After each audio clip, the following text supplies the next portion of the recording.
wondered why your coffee tastes so different, maybe even not as good as what you get served at your favorite coffee shop? Well, there might be a few different reasons for that. Today, I'm going to share with you the top 4 ways to making better coffee at home.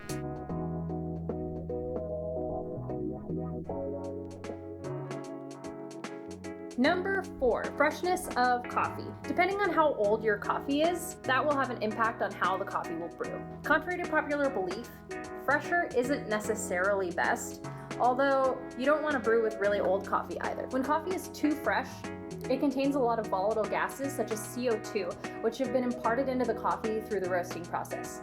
This makes the coffee really unstable and difficult to brew with. That's why we typically off-gas or rest our coffee for a few days before brewing. In Colorado, since we're at elevation, coffee degasses at a much slower rate.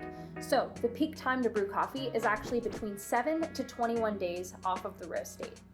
However, if you're brewing a pour-over or drip coffee, between 3 to 4 days off roast is still great too. Number 3, water. There are a couple of factors that you might consider when it comes to the water that you're using for your coffee. The first thing is water temperature. Ideal brewing temperature for coffee is between 195 to 205 degrees Fahrenheit. Here in Boulder, Colorado, water boils at 202 degrees Fahrenheit. If your water isn't hot enough, then you might under-extract your coffee.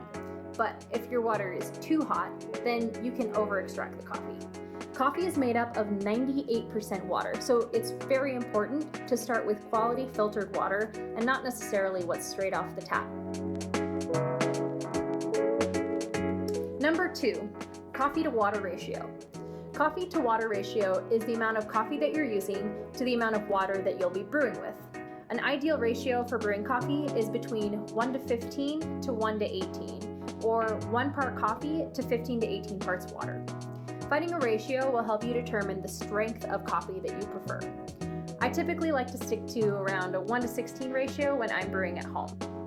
I also recommend using a scale. There are a lot of scales out there on the market, but one that I recommend is this Hario scale here. Your measurements will be much more accurate and you'll be able to produce much more consistent results. While you're waiting for your scale to arrive in the mail, you can start by using 2 tablespoons of ground coffee for every 6 ounces of water. Number 1, this is the most important factor: grind size and grind distribution.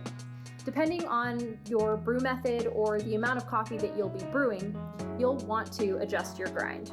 For example, if you're brewing a single cup pour over, it will require a fine to medium fine grind setting because you're brewing a small amount of coffee for a relatively short amount of time.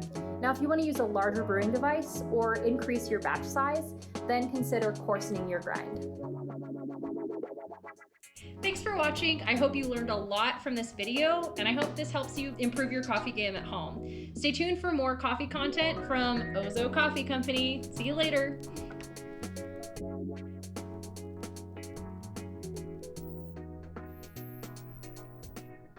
Really? Take 3? Take 3. Action.